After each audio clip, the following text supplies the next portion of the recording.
وہ یہ دعویٰ کر رہے ہیں کہ افغان طالبان کی قید میں امریکی یا غیر ملکی یرغمالیوں کی تعداد بڑھا چڑھا کر بیان کرنے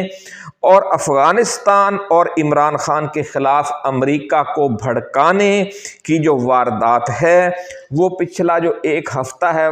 اس میں امریکی دورے پر موجود وزیر داخلہ پاکستان محسن نقوی بہت اہم کردار ادا کر رہے ہیں اور دہشت گردی کے خلاف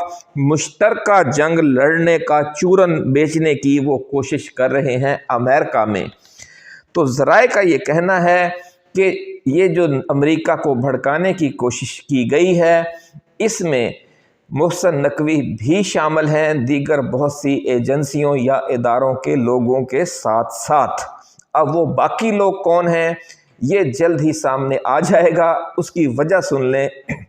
کہ جو ٹرمپ ہے وہ کوئی بات خفیہ نہیں رکھتا اور وہ سب کچھ بول دیتا ہے۔ اب یہ خبر درست نکلی تو بھی اس نے بتا دینا ہے کہ ہمیں یہ یہاں سے خبر ملی، ہم ان کے بڑے شکر گزار ہیں، اور اگر یہ خبر غلط نکلی تو بھی اس نے بتا دینا ہے کہ جناب ہمیں استعمال کرنے کی کوشش کی گئی، ہم کوئی الو کے پٹھے ہیں کہ آپ کے کہے پر یقین کر لیں گے، ہم نے پھر اپنے ذرائع سے کنفرم کیا ہے۔ تو یہ صورتحال بنی ہوئی ہے۔ تاہم اگر یہ خبر غلط ہوئی تو بھی محسن نقوی اور موجودہ حکومت کا نقصان ہے کہ اگر انہوں نے یہ خبر دی ہے اور وہ غلط نکل آئے، اور اگر صحیح ہوئی تو بھی ان کا نقصان ہے، کیونکہ پھر اگر واقعی بہت سے یرغمالی طالبان کی قید میں ہیں تو پھر ان کی رہائی کے لیے کوئی قابل اعتماد جو کوآرڈینیٹر ہونا یا ثالث ہونا ضروری ہے کہ جس کو افغان طالبان بھی عزت اور احترام کی نظر سے دیکھتے ہوں اور اس کو ایک بااعتماد شخص یا لیڈر سمجھتے ہوں۔ تو پاکستان کی حکومت کی جو موجودہ حکومت ہے یہ تو وہاں پر حملے کر رہی ہے، یہ تو ثالثی کر نہیں سکتی۔ ایران کی امریکہ کے ساتھ ویسے ہی مخالفت ہے اور شدید مخالفت ہونے جا رہی ہے اگلے چند ماہ کے دوران، کیونکہ پابندیاں لگنے لگ گئی ہیں۔ تو پھر خطے میں ما سوائے عمران خان کے اور جنرل فیض حمید کے اور کوئی ایسی شخصیت نہیں ہے کہ جو پھر یہ معاملہ اگر واقعی بہت سے یرغمالی ہیں ان کی رہائی کے لیے کوئی ایک درمیانی شخصیت کردار ادا کرے۔ تو یوں آپ دیکھیں کہ کس طرح اللہ رب العزت نے ایک بار پھر عمران خان کی ضرورت پیدا کر دی ہے اور جنرل فیض حمید کی ضرورت پیدا کر دی ہے کہ دوحہ مذاکرات میں جس طرح پہلے ان دونوں نے اہم کردار ادا کیا تھا تو ایک بار پھر وہ اہم کردار ادا کریں گے۔ ایک اور دلچسپ خبر ناظرین آخر میں جاتے جاتے سن لیں کہ کراچی کے تاجروں نے وفاقی وزیر احسن اقبال سے ملاقات میں ایک دلچسپ مطالبہ کیا ہے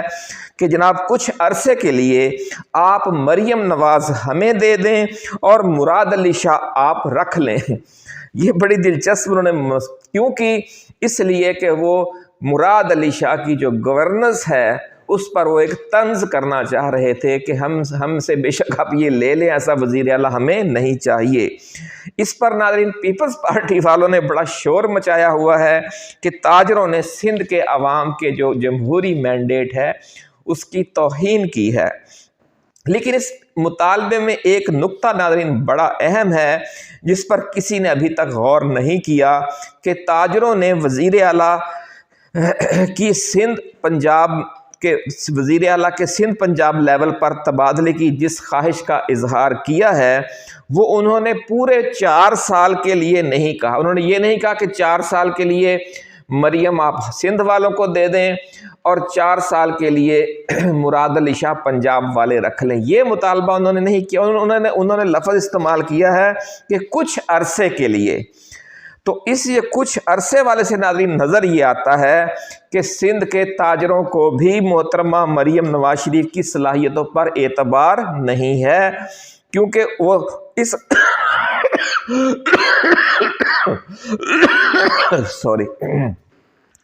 کیونکہ وہ اس خدشے کا بھی شکار ہیں کہ اگر مریم نواز کو ہم لے آئے اور وہ بھی جس طرح سے ان کے بارے میں مخالفین کہہ رہے ہیں کہ وہ گڈ گورننس جو ہے ان کی وہ صرف ٹک ٹاک اور سوشل میڈیا اور مین اسٹریم میڈیا تک ہی محدود ہے، عملاً ان کا حال بھی پورا ہی ہے، تو پھر وہ